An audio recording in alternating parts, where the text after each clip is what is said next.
Saya sudah katakan tadi di wartawan, saya ini sudah puasa berdemonstrasi, sangat puasa. Karena apa? Tetapi untuk kemanusiaan sekarang pun saya dirugi, saya siap.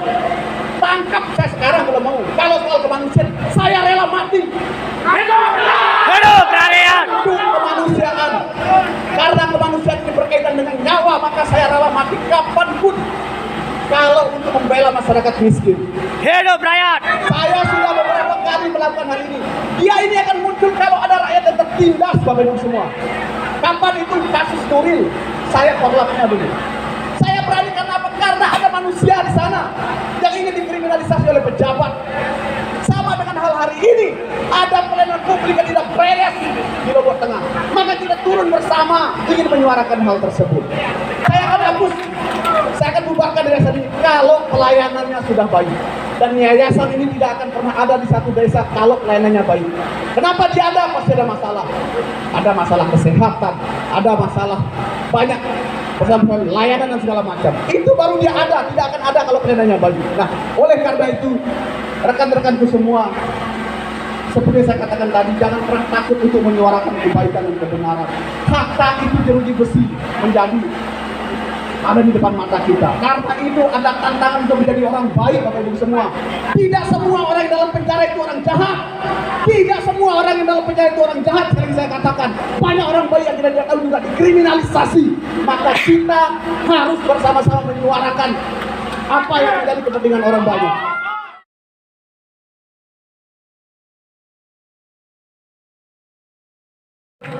Kita sepakat akan mendukung kami sampai kami ada di sini. Silakan rekan-rekan relawan, Doni, di depan semuanya. Kita bersama-sama. Bismillahirrahmanirrahim. Assalamualaikum warahmatullahi wabarakatuh. Assalamualaikum warahmatullahi wabarakatuh. Salam sejahtera, selamat siang kepada seluruh relawan Endris Foundation, para pimpinan pusat, pimpinan wilayah, pimpinan daerah, pimpinan cabang, dan pimpinan ranting yang hadir pada hari ini. Rekan-rekan dari TNI Polri dan media, terima kasih atas pengawalannya pada hari ini. Pertama-tama, saya ingin sampaikan kepada seluruh khayalak yang hadir pada siang hari ini. Saya harus menceritakan kepada semua masyarakat ataupun pejabat yang ada di kantor ini pada hari ini. Kenapa kemudian Yayasan Endris ini ada? Kenapa kemudian Endris Foundation ini ada, Bapak Ibu semua? Pada tahun 2014, sekitar bulan Februari, setelah saya menikah pada tanggal 16 Februari.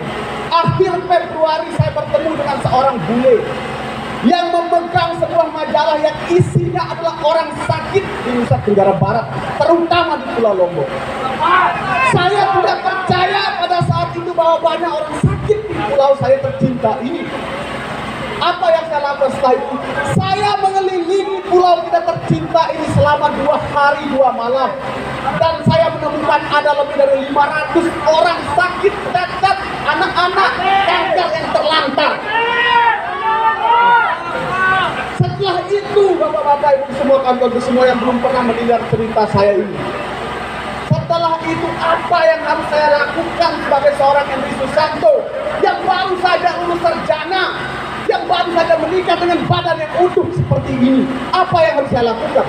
Apa yang harus kita lakukan? Ada orang sakit, saat dia sakit, dia cacat, dia difabel, dia miskin, dia terlantar. Apa yang bisa mereka lakukan?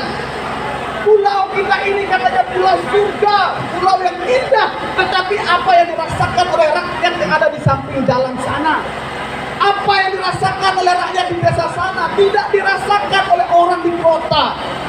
Kata di kota pun masih banyak kita temukan orang yang terlantar. Ini sejarah yayasan ini, Bapak Ibu semua. Kami memulai hal ini bersama Pak Adam ini, seorang putra dari Pujut Lombok Tengah yang saat ini menetap di Lombok Utara. Kami bersama-sama setiap hari membawa donasi. Kok makin lama, makin banyak orang kita temukan orang sakit. Terus bagaimana nanti jangan-jangan kita mau dimasukkan penjara gara-gara kita bantu orang sakit. Sudah terpikirkan dalam hati saya sejak dulu bahwa kita akan dikriminalisasi seperti ini oleh pejabat-pejabat yang tidak mau dikritik, oleh pejabat yang asik dengan uang rakyat, itu pasti. Selanjutnya Bapak Ibu semua, kami membentuk yang namanya Yayasan Endris setahun setelah kami berjalan melakukan kegiatan ini. Cek jejak digital kami, pasti ada semuanya. Tahun 2015 Bapak Ibu semua, kami terus berjalan bersama Pak Adam ini. Muncul namanya Peri, muncul namanya Wira, muncul namanya ada Nizam juga yang pernah dilaporkan di Lombok Utara. Ada banyak. Baru muncul cabang-cabang. Cabang Lombok Tengah, cabang Lombok Timur, cabang Mataram, cabang Sumbawa, cabang Dong. Muncul lagi ranting-ranting kecamatan, cabang semua. Itu terjadi hanya karena panggilan jiwa Bapak Ibu semua. Bukan karena kami ingin mencari sesuatu nasib di sana. Tidak. Itu karena murni panggilan jiwa Bapak Ibu semua. Saya tanya kepada semua, Bapak Ibu semua. Kalau ada keluarga kita sakit di rumah sakit, bagaimana rasanya tidur di lantai itu? Dan Yayasan Endris hampir semuanya sudah merasakan tidur di rumah sakit beserta orang lain, bukan keluarganya yang diurus. Kalau kita mengurus keluarga itu biasa Bapak Ibu semua, lumrah. Tetapi kalau yang namanya Yayasan Endris Foundation, relawan-relawannya ini apa yang dilakukan? Dia membantu dan menjaga, merawat, sekaligus mencarikan uang hidup untuk mereka-mereka yang sakit, harta, miskin dan terlupakan. Nah, ini kemudian Bapak Ibu semua, ketika Bapak Ibu melihat postingan yang ada Endris Foundation-nya, saya bisa jamin 100%. Tidak ada niat sedikit pun dari Yayasan Endris untuk menjatuhkan orang, tidak. Pasti niat tertinggi yang ada di dalam lubuk hatinya adalah ingin membantu orang tersebut. Maka ini harus ditangkap Bapak Ibu semua. Karena sejak awal saya katakan kepada seluruh relawan saya, relawan yang ada di Endris Foundation ini bersama Pak Adam, maka jeruji besi itu ada di depan mata kita. Begitu juga dengan rekan-rekan oposisi. Kenapa saya katakan demikian Bapak Ibu semua? Karena apa yang kita lakukan ini adalah memunculkan apa yang menjadi pembobrokan pemerintah Bapak Ibu semua secara tidak langsung. Maka saya katakan sekali lagi kepada pemerintah Kabupaten Lombok Tengah, apa yang dilakukan oleh relawan Endris Foundation ini adalah untuk membantu kalian-kalian semua, untuk membantu memudahkan pekerjaan Bapak Ibu semua. Ayo, satu orang pasien Bapak Ibu semua yang kita temukan, apa yang harus kita cek pertama?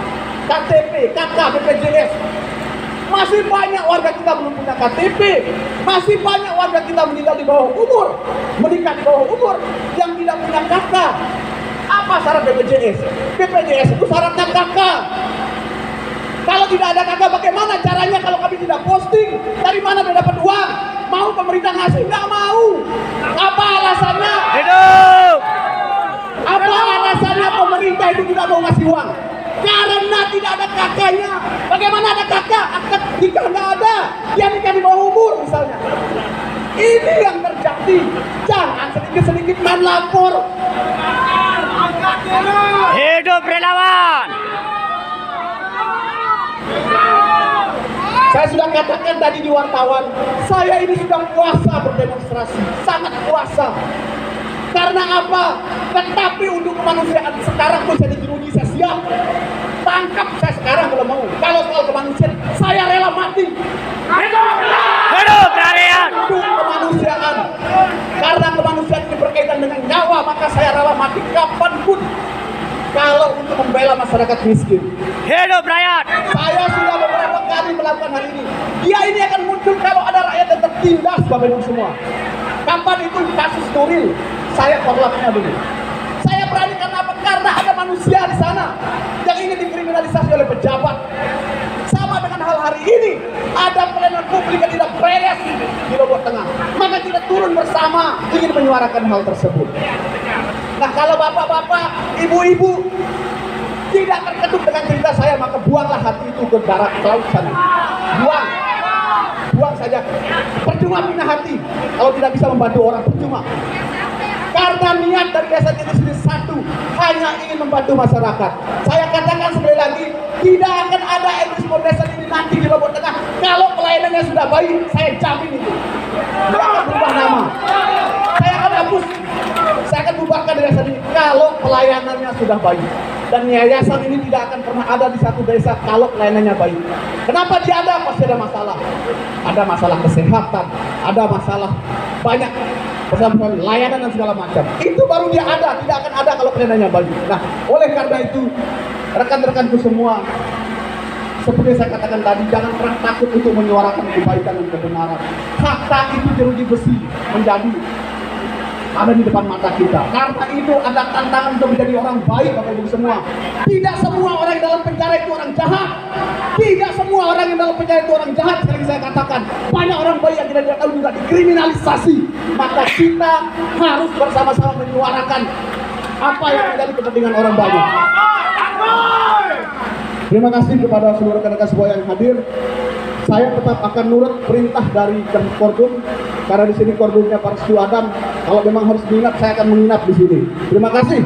Assalamualaikum warahmatullahi wabarakatuh.